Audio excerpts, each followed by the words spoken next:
time to look at those veg again. And remember, we planted and caned up some French bean, climbing French. They've done really well, but in fact, you'll see as I put my hand through here, there's a couple here that really are, they've gone over. They've got the beans showing in the side. They're most likely a bit stringy. You've really got to pick them when they're about that sort of size and really enjoy them. So keep picking. We haven't kept up with them here. And down in the inside, we see quite a bit of damage. And in fact, we also see an infestation of ants, which means there's some aphid somewhere. I don't know where, but we'll find them. Look at those ants there. They're loving it. Yep, aren't they? Gorgeous ants.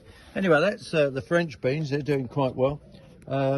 We'll skim over if we can. We've got some runners of strawberry coming down the back there.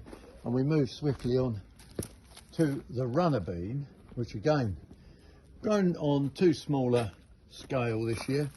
We're going to have to get some bigger tripods for them. They produced an absolute massive amount of beans. There's some more there. And they're just, I mean, look at those. They are just ripe for eating, aren't they? I always go around the garden.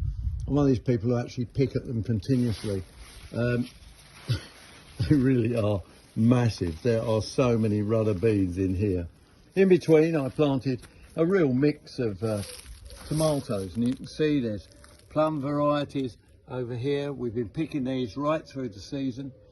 A lot of there's everything you could think of in here, and I don't stake them because it's a windy site. I just let them trail and produce tomatoes across the ground. And sorry, we've been treading on the ground there, so in fact we've trodden on some of the tomatoes. We've been harvesting those quite well. Oh, those runners, they are really very nice indeed. Now as we come round the borders here, quickly, swiftly come across to here. Here's an interesting one. Going radish, flea beetle has destroyed the radish completely. The chilies are coming on okay over there, chilies. But beetroot, flat-leafed parsley's good. Beetroot are doing quite well. They're producing some nice sized beets in here. Look, they are doing really well. The carrot is another very interesting one because I'll just expose some of them. There's these nice ball carrots, but look at the ground. Can you see the ground?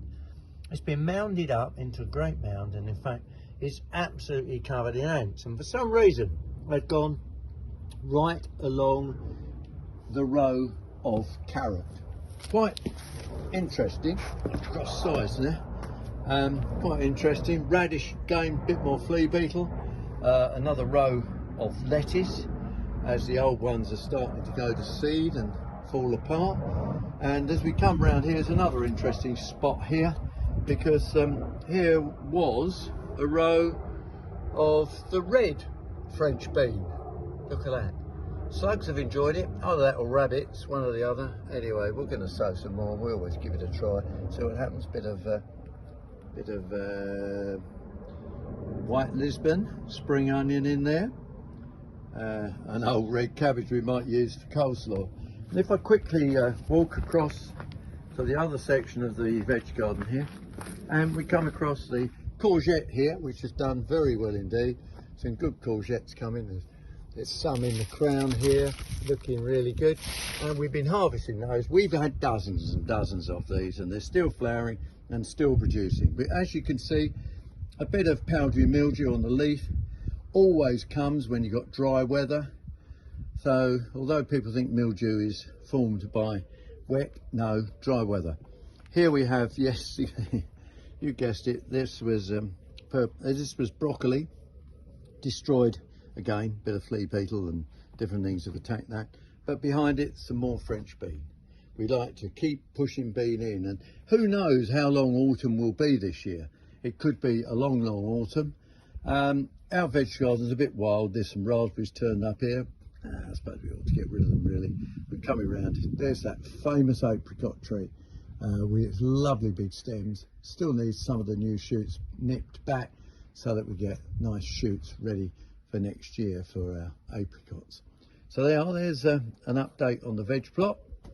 And I think really, if I'll tell you what my favourite is, I'm going to go back to them and pick a few. because I tell you what, I think it'll be French beans for tea.